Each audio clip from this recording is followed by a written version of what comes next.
goodness, I'm here now. Welcome to News to You, where I bring you the news that doesn't bring you the blues. To kick us off, in an attempt to remind the public that they're still at the forefront of great ideas, Apple unveiled a new streaming service, a credit card, and a gaming arcade. Three things that no one has ever thought of before. A streaming service? Maybe it has something to do with, I don't know, rivers. I mean, Apple is so far ahead of its time, I can't even begin to guess what their streaming service could possibly be. At the Steve Jobs Theater in Cupertino, California, Hollywood stars like Oprah Winfrey and Steven Spielberg helped raise the curtain on the television and movie subscription service called Apple TV Plus. Apple users will be able to watch the programming on their devices through a revamped app that will also offer paid channels like Showtime alongside original content. Wait a minute, didn't Spielberg have some kind of a problem with Netflix producing movies because of Oscars or something? On a side note, Spielberg's series Amazing Stories was ordered for Apple TV Plus, so that probably's got nothing to do with his support of this streaming service. But with an abundance of stories already available on Hulu and Amazon and Netflix and HBO and Warner, what would really be amazing is if no one else calls out his hypocrisy. There was no mention of the service's subscription cost, but one could delay paying for that subscription using Apple's credit card, which is backed by Goldman Sachs and MasterCard, as well as supporting Apple Pay. It'd be funny if it didn't support Apple Pay and you had to pay extra for that feature because they're Apple, so, you know, the card is available in both digital and physical forms, with the digital form being stored in Apple Wallet and the physical card being made of titanium with the holder's name laser etched on the front. Ooh, titanium. Sounds unnecessary. The company claims that the card is designed to help everyone live a healthier financial life by offering rewards in the form of daily cash. Users will get 1% cash back on anything they purchase using the physical card. Ooh, titanium.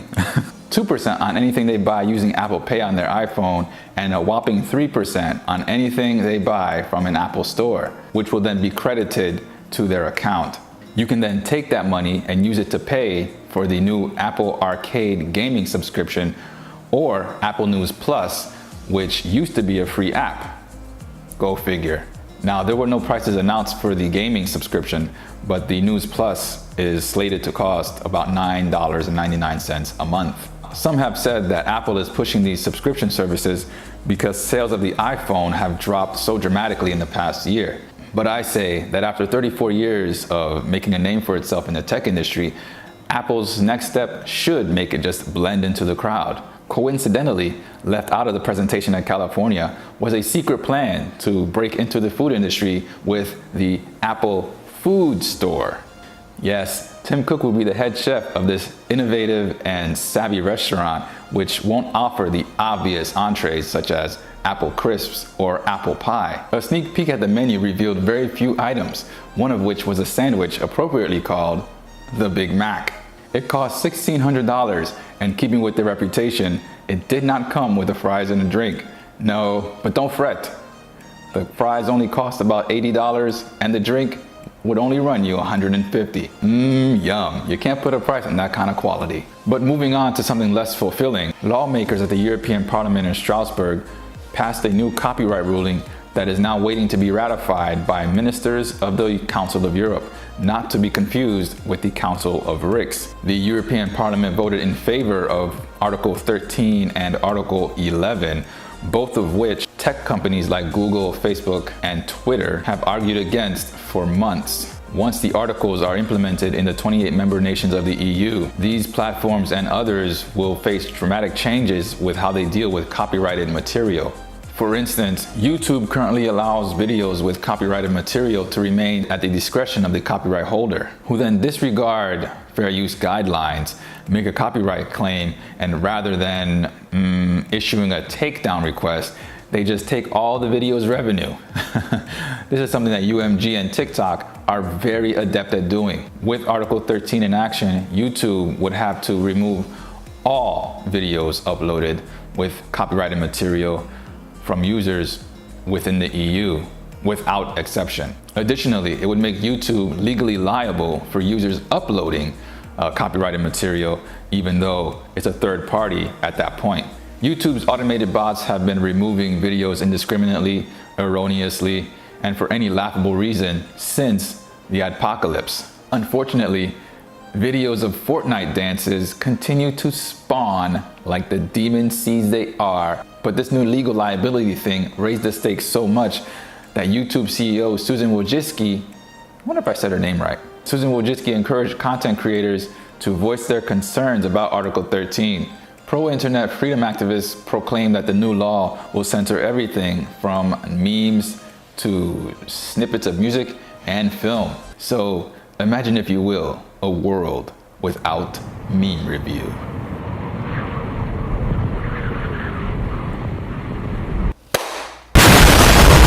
The other significant change, Article 11, would require news aggregators to negotiate commercial licenses with publishers in order to post links to articles.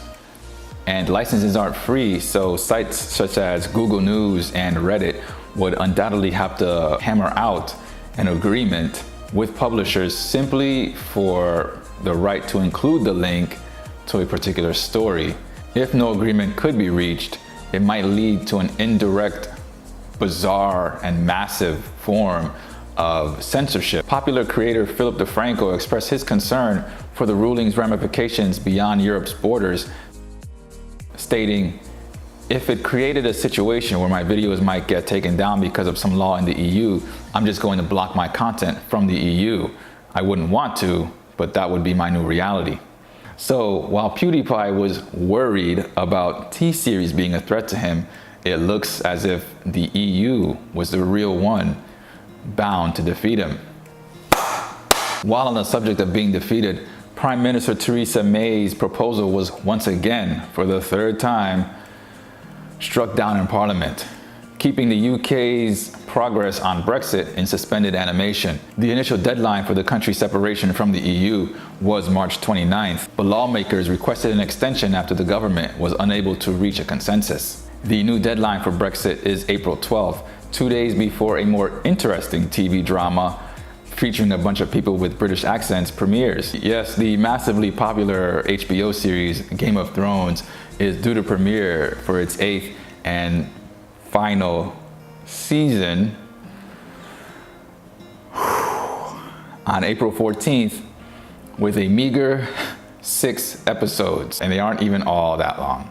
To help build anticipation as if it wasn't built to a fever pitch already, retailers are offering various forms of Game of Thrones merch so fans can own a piece of memorabilia that will help them cope with the inevitable crushing depression that will overtake them as the final seconds tick and fade into black. Castle Black. That's terrible. Some examples include a Ned Stark Funko Pop, which is incredibly hard to find and can run for about $3,000 if you can find it. And you see why. It's gruesomely adorable. A 4D puzzle of Westeros and Essos, so you can feel like you're rebuilding the intro. Adidas sneakers, so you can run from the White Walkers or the Mall Walkers straight to the Iron Throne. And Jon Snow's wallet, where he no doubt keeps his Apple credit card. Finally, it was opening day for Major League Baseball on March 28th, and President Trump broke another of the nation's traditions by not throwing out the first pitch. Since the administration of William Howard Taft in 1910, before TV, every president has participated in the ceremonial pastime. Some have said that Trump is afraid of being booed by his opponents in the stadium, which I'm guessing there would probably be a lot. Yeah, a lot. Others have claimed that maybe he'd get confused and try to throw out the first pitch using his golf club. But the most plausible explanation is that he'd have a terribly difficult time even getting a grip on the baseball because of his freakishly small hands. That's all there is for now, folks. Thanks for stopping by. I hope you got a couple chuckles out of this. If not,